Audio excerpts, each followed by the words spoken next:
ওষুধ, mobile, internet, রেস্তোরাঁর বর্ধিত ভ্যাট প্রত্যাহার। নন এসি হোটেল, মিষ্টি, নিজস্ব ব্র্যান্ডের পোশাকে কমে 10%।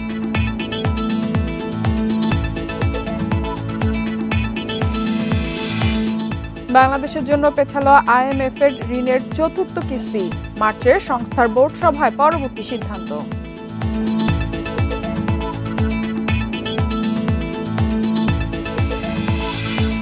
ক্ষুদ্র উদ্যোক্তাদের সহায়তায় মাঝারি খাতকে ভিন্ন শ্রেণীতে রাখার দাবি। নীতিমালায় সুরক্ষা দেওয়ার তাগিদ।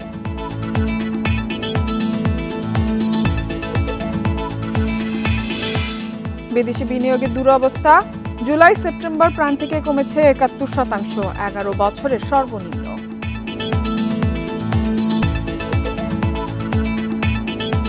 সবাইকে আমন্ত্রণ অর্থনীতি সারাদিনে আপনাদের সাথে আছি। ফাতারা শুনছিলেন শিরোনাম, এবারে জানাবো বিস্তারিত।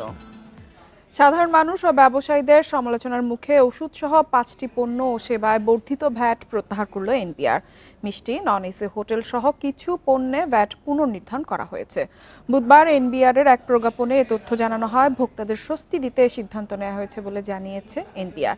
তবে এখনও শিশু খাদ্য, বিদেশি ফলের মতো পণ্যে বর্ধিত ভ্যাট ও শুল্ক হারে কোনো পরিবর্তন হয়নি। চলতি অর্থবছরের মাঝপথে এসে শতাধিক পণ্য ও সেবার উপর ভ্যাট এবং সম্পূরক শুল্ক বাড়ায় সরকার। এতে দৈনন্দিন জীবনযাত্রার খরচ আরেক দফা বেড়ে যেতে পারে সাধারণ মানুষের। এমন আশঙ্কায় দেশ জুড়ে সমালোচনার ঝড় উঠলে এক পর্যায়ে কিছুটা নমনীয় হয় অন্তর্বর্তী সরকার। ফলে বিভিন্ন পণ্য ও সেবায় ভ্যাট ও শুল্ক পুনর্নির্ধারণ ও প্রত্যাহার করে এনবিআর। এনবিআরের প্রজ্ঞাপনে বলা হয়, চিকিৎসা সেবাকে আরও সহজ করতে ওষুধ শিল্পের উপর ব্যবসায়িক পর্যায়ে বর্ধিত ভ্যাটের হার প্রত্যাহার করে আগের মতো 2.4% রাখা হয়েছে। মোবাইল ফোন এবং ইন্টারনেট সেবার উপর নতুন আরোপিত সম্পূরক শুল্ক প্রত্যাহার করা হয়েছে। এছাড়া রেস্তোরাঁয় 3 স্টার, 4 স্টার এবং 5 স্টার হোটেল ছাড়া অন্য সব রেস্তোরাঁয় বর্ধিত ভ্যাট প্রত্যাহার করা হয়েছে। একইভাবে মোটর গাড়ির গ্যারেজ ও ওয়ার্কশপে বাড়তি ভ্যাটও থাকছে না। এদিকে non AC hotel, Mishtanna Bhandar ও নিজস্ব ব্র্যান্ডের তৈরি পোশাক বিপণনের ক্ষেত্রে বর্ধিত ভ্যাট পুরোপুরি প্রত্যাহার করা হয়নি। 15% থেকে নামিয়ে করা হয়েছে 10%। এর আগে হজযাত্রীদের খরচ কমাতে টিকিটের উপর আবগারি শুল্ক সম্পূর্ণ প্রত্যাহার করে। তবে চলতি মাসের অভ্যন্তরীণ পথে বিমান যাত্রায় আবগারি শুল্ক 500 থেকে বাড়িয়ে 700 টাকা করা হয়। সার্কভুক্ত দেশ ভ্রমণে 500 থেকে বাড়িয়ে 1000 টাকা এবং সার্কভুক্ত দেশের বাইরে আবগারি শুল্ক 2000 থেকে বাড়িয়ে 2500 টাকা করা হয়। এ ব্যাপারে নতুন করে কোনো সিদ্ধান্ত হয়নি। এখনও কমানো হয়নি এলপি গ্যাসের উৎপাদন পর্যায়ে 7.5% আরোপিত ভ্যাট। বিভিন্ন মূল্যস্তরের সিগারেটে সম্পূরক শুল্ক 65% থেকে বাড়িয়ে 67% করা হলেও তা এখনও অব্যাহত রয়েছে। ব্যবসা প্রতিষ্ঠানের বার্ষিক লেনদেন 30 লাখ থেকে 50 লাখ টাকা করা হলে এখনও লেনদেন কর দিতে হয়, যা নিয়ে ক্ষোভ রয়েছে ব্যবসায়ী মহলে। কিন্তু রেভিনিউ আর্ন করতে গেলে যখন ইচ্ছা তখন ধরেন হঠাৎ করে করাটা আমরা প্রতিবাদ করতেছি এবং এইটা অর্থনীতির জন্য নেতিবাচক হবে। সকল পণ্যের উপরে আপনি ভ্যাট ট্যাক্স এইভাবে এই হারে বাড়াইয়া দেন, তাহলে আসলে দেশের মানুষ যাবে কোথায়? দেশের মানুষ পাগল হয়ে যাবে। আমদানি করা বাদাম, ফল, বিস্কুট, কেক, জুস, রং এবং ডিটারজেন্টে ভ্যাট ও সম্পূরক শুল্ক বাড়ালেও তা আর কমানো হয়নি। এছাড়া স্থানীয় উৎস বা দেশের মধ্যে উৎপাদিত তামাকযুক্ত সিগারেট, রং, প্লাস্টিক ও মেটাল চশমার ফ্রেম, রিডিং গ্লাস, সানগ্লাস, বৈদ্যুতিক ট্রান্সফরমার ও তাতে ব্যবহৃত তেল, বৈদ্যুতিক খুঁটি, সিআর কয়েল, জিআই তারের সম্পূরক শুল্ক এখনও আগেরটাই নির্ধারণ রয়েছে। তৌহিদ রানা, ইন্ডিপেন্ডেন্ট নিউজ, ঢাকা। পিছিয়ে গেছে আন্তর্জাতিক মুদ্রা তহবিল IMF এর ঋণের চতুর্থ কিস্তি প্রাপ্তি। এ বিষয়ে আগামী 5 ফেব্রুয়ারি সংস্থাটির নির্বাহী পর্ষদের সভায় হওয়ার কথা ছিল, কিন্তু নানা কারণে তা পিছিয়ে 12 মার্চ করা হয়েছে। বাংলাদেশ ব্যাংক বলছে, প্রাকৃতিক দুর্যোগের কারণে IMF এর কার্যক্রম 1 মাস বন্ধ ছিল। মূলত এ কারণেই বোর্ড সভার সময়সূচিতে পরিবর্তন এনেছে সংস্থাটি। এর আগে বাংলাদেশ ঋণের 3টি কিস্তি পেয়েছে। চতুর্থ কিস্তিতে আরও $64 কোটি পাওয়ার কথা রয়েছে। এদিকে $470 কোটি চলমান এই ঋণ কর্মসূচির আকার আরও 75 কোটি বাড়ানোর অনুরোধ জানিয়েছিল বাংলাদেশ। তবে সেজন্য রাজস্ব আয় বৃদ্ধি সহ বেশ কিছু কঠিন শর্ত দিয়েছে IMF।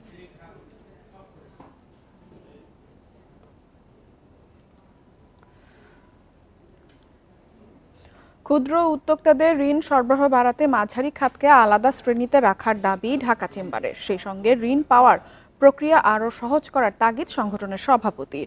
বুধবার রাজধানীর ইআরএফ কার্যালয়ে এক সেমিনারে এসএমই ফাউন্ডেশনের কর্মকর্তারা বলেন, বড় শিল্প গ্রুপের আগ্রাসী আচরণে ছোট উদ্যোক্তারা চ্যালেঞ্জের মুখে।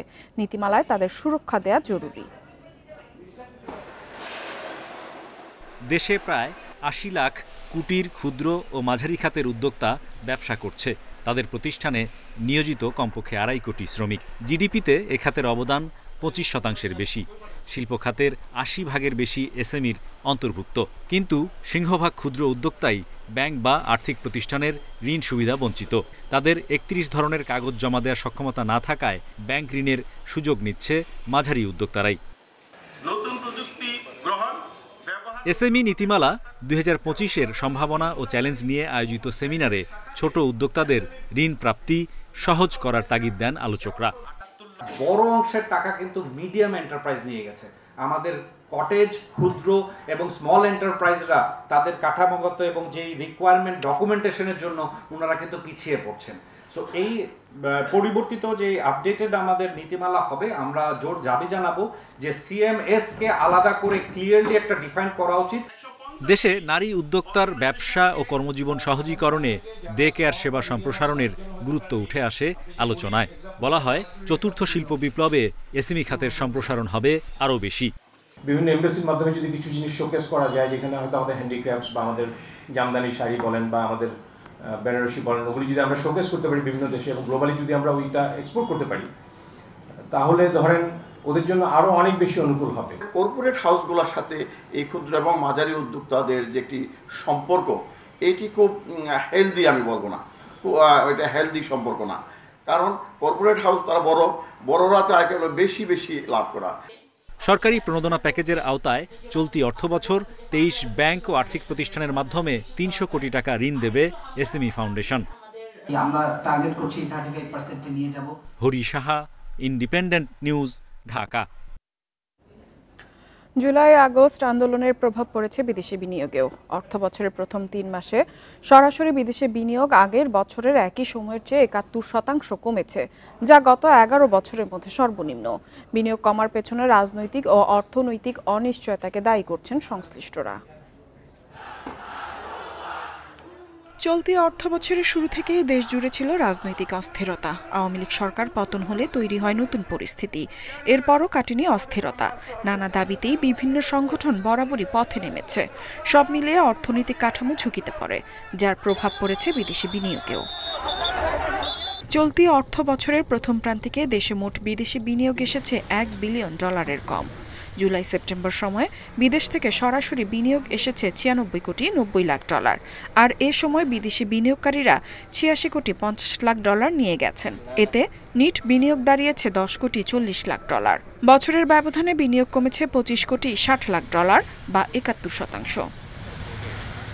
এমন সময় বিদেশি বিনিয়োগে খরার তথ্যটি সামনে এসেছে যখন বিনিয়োগ টানতে বিডা হিটম্যাপ ঘোষণা করেছে।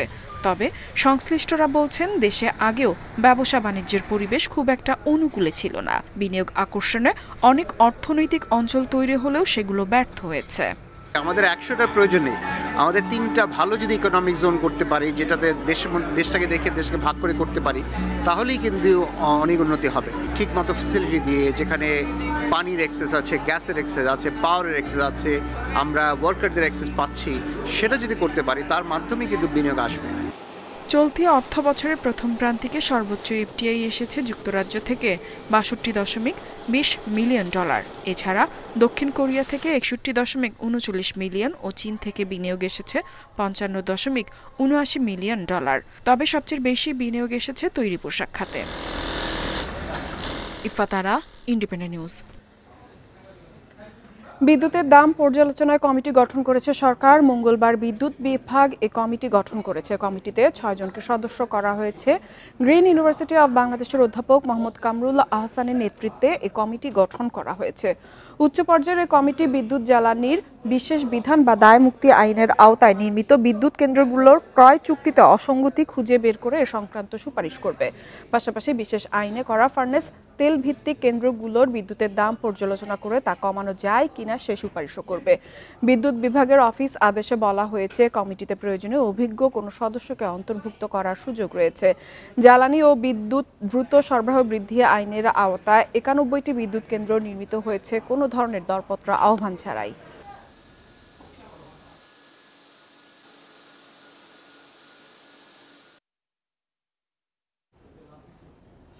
এবারও সংকোচনমূলক মুদ্রানীতির মাধ্যমে বাজারে টাকার প্রবাহ কমাতে চায় বাংলাদেশ ব্যাংক, যার লক্ষ্য মূল্যস্ফীতি নিয়ন্ত্রণ। যদিও বারবার নীতি সুদ হার বাড়ানোর পরও চড়া মূল্যস্ফীতি ও ঋণের সুদ হার, তাই বিনিয়োগে গতি আনতে নীতি সুদ হার না বাড়িয়ে সমন্বিত উদ্যোগের মাধ্যমে বাজার ব্যবস্থাপনা ঠিক করার পরামর্শ বিশ্লেষকদের। স্বস্তি নেই নিত্য পণ্যের বাজারে। শীতকালে সবজির দাম কিছুটা কমলেও ডাল, তেল, চিনি, চাল সহ প্রায় সব ধরনের পণ্যের বাজার অস্থির। বারবার নীতি সুদ হার বাড়িয়ে এখন পর্যন্ত মূল্যস্ফীতি নিয়ন্ত্রণ করা সম্ভব হয়নি। উল্টো এর প্রভাবে কমেছে বেসরকারি বিনিয়োগ।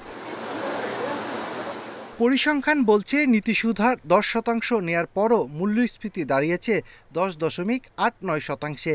গেল মুদ্রানীতিতে বেসরকারি খাতের ঋণের প্রবৃদ্ধির লক্ষ্য নির্ধারণ করা হয়েছিল 9.8%, কিন্তু প্রবৃদ্ধি হয়েছে 7.66%। এমন বাস্তবতার মধ্যে জানুয়ারি-জুন মেয়াদের জন্য সংকোচনমূলক মুদ্রানীতি ঘোষণা করতে যাচ্ছে বাংলাদেশ ব্যাংক, যাতে থাকছে না বড় কোনো পরিবর্তন। প্রত্যাশাটা হচ্ছে আমাদের এফেক্টসটা, প্রত্যাশা হচ্ছে স্টেবিলিটি, যে আমাদের যে market stability is very important. সেই স্টেবিলিটিকে আমাদেরকে এনশিওর করতে হবে। আদারওয়াইজ যদি স্টেবিলিটি আপনি না পান, গ্রোথটা তো পরের কথা। মূল্যস্ফীতি নিয়ন্ত্রণে সংকোচনমূলক নীতির বিকল্প নেই বলছেন বিশ্লেষকরা। যদিও নীতি সুদ হার আর বাড়ানোর পক্ষে নন তারা, তবে ডলারের বাজার স্থিতিশীল রাখতে প্রয়োজনীয় দিক নির্দেশনা থাকতে হবে মুদ্রানীতিতে। কারিশমা দেখানোর বিষয় না, এখানে আপনার সঠিক নীতিমালা নেওয়াটাই হচ্ছে। এখানে তো আর পপুলিজম দিয়ে কিছু হবে না। পপুলিজম হলে তো ওই যে আপনার সুদের হার কমিয়ে রেখেছিল, এবং সেটা কিছু সংখ্যক লোককে সুবিধা দেওয়ার জন্য। সুদের হারের জায়গার চাইতো এখন আমাদের যে বৈদেশিক লেনদেনের ভারসাম্য এবং তার সাথে যুক্ত হয়ে টাকার বিনিময় হার, এইটার স্থিতিশীলতাকে আনতে হলে বা এইটার ব্যাপারে প্রেডিক্টেবিলিটি আরও দিতে হলে উনি কি বলছেন এই মুদ্রানীতিতে, এইটা হলো সবচাইতে গুরুত্বপূর্ণ। এবারের মুদ্রানীতিতে খেলাপি ঋণ আদায়ে বিশেষ জোর দেওয়া হবে। Shafil Alam Sujan, Independent News, Dhaka.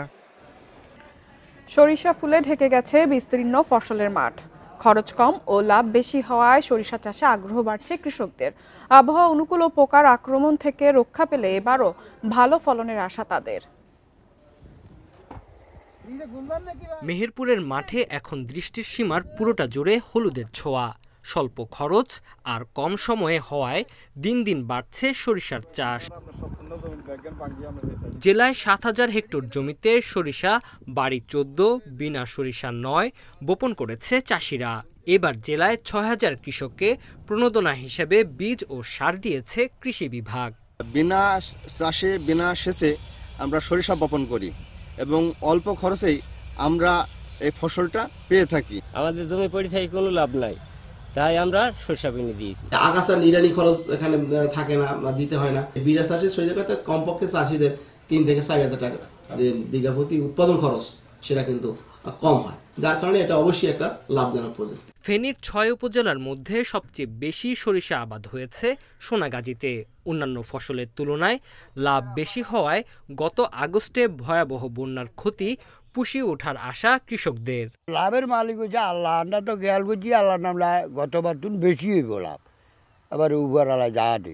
কৃষি মন্ত্রী যারা আছে তারা যদি একটু খেয়াল যদি করে, তাহলে আমাদের জন্য একটু কৃষির জন্য একটু বেশি উপকার হয় আর কি। কৃষি বিভাগের তথ্য মতে জেলায় ৬,৫০০ হেক্টর জমিতে সরিষা আবাদের লক্ষ্যমাত্রার বিপরীতে আবাদ হয়েছে ৭,১২২ হেক্টর জমিতে।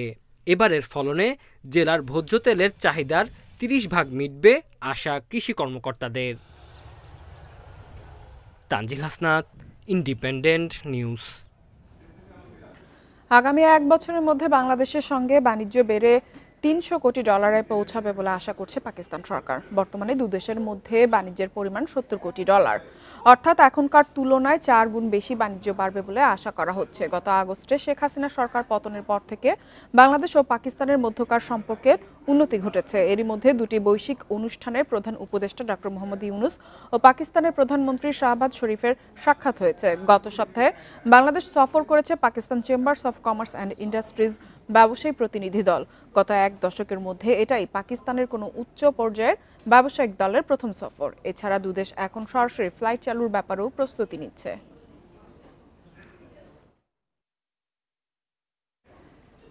শেয়ার বাজারের খবর।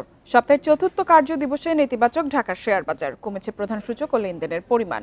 ডিএসইএক্স সূচক কমেছে 25.37 পয়েন্ট। এ সময় লেনদেন কমেছে 86 কোটি টাকার বেশি। অন্যদিকে চট্টগ্রাম স্টক এক্সচেঞ্জে সার্বিক সূচক বেড়েছে 6.91 পয়েন্ট। বুধবার ইতিবাচক অবস্থানে থেকেই লেনদেন শুরু হয় ঢাকার শেয়ার বাজারে। প্রথম 5 মিনিটে প্রধান সূচক বাড়ে 10 পয়েন্ট। তবে বেলা বাড়ার সঙ্গে সঙ্গে শুরু হয় সূচকের উত্থান পতন। দিন শেষে ডিএসইএক্স সূচক কমেছে 25.37 পয়েন্ট, অবস্থান করছে 5177 পয়েন্টে। সূচকের সঙ্গে ডিএসইতে কমেছে লেনদেনও। আজ মোট লেনদেন হয় 413 কোটি 1 লাখ টাকা। আগের দিনের চেয়ে লেনদেন কমেছে 86 কোটি 13 লাখ টাকা। হাত বদলে অংশ নেওয়া 396টি কোম্পানি ও মিউচুয়াল ফান্ডের মধ্যে 62% প্রতিষ্ঠানের শেয়ারই আজ দর হারিয়েছে। এর মধ্যে দর বেড়েছে মাত্র 92টির, কমেছে 247টির। অপরিবর্তিত রয়েছে 57টি প্রতিষ্ঠানের শেয়ারের দর। সবচেয়ে বেশি লেনদেন হওয়া প্রতিষ্ঠানের তালিকায় প্রথম এডিএন টেলিকম, দ্বিতীয় মিডল্যান্ড ব্যাংক, তৃতীয় অবস্থানে ব্র্যাক ব্যাংক। শতাংশের দিক থেকে দরবৃদ্ধি তালিকায় প্রথম বঙ্গজ, দ্বিতীয় বাংলাদেশ অটোকার্স, তৃতীয় অবস্থানে জেনেক্স ইনফোসিস। অন্যদিকে চট্টগ্রাম স্টক এক্সচেঞ্জে সার্বিক সূচক 6.91 পয়েন্ট বেড়ে অবস্থান করছে 14,518 পয়েন্টে। লেনদেন 5 কোটি 44 লাখ টাকার শেয়ার। ইফাতারা, independent news. এবার জানাবো বিশ্বের প্রধান মুদ্রার সাথে টাকার আজকের বিনিময় হার। দর অপরিবর্তিত। যুক্তরাষ্ট্র ডলারের বিনিময় হয়েছে 122 টাকায়। যুক্তরাজ্যের পাউন্ডের দর বেড়েছে, বিনিময় হচ্ছে 155 টাকা 1 পয়সায়। দর বেড়েছে ইউরোর, বিনিময় হচ্ছে 130 টাকা 84 পয়সায়। ভারতীয় রুপির দর অপরিবর্তিত, বিনিময় হচ্ছে 1 টাকা 45 পয়সায়। দর বেড়েছে সৌদি রিয়ালের, বিনিময় হচ্ছে 32 টাকা 68 পয়সায়। অপরিবর্তিত রয়েছে আরব আমিরাতের দিরহামের দর, বিনিময় হচ্ছে 33 টাকা 38 পয়সায়। কুয়েতি দিনারের দরও বেড়েছে, বিনিময় হচ্ছে 397 টাকা 94 পয়সায়। এছাড়া মালয়েশিয়ান রিঙ্গিতের দরও বেড়েছে, বিনিময় হচ্ছে 27 টাকা 58 পয়সায়।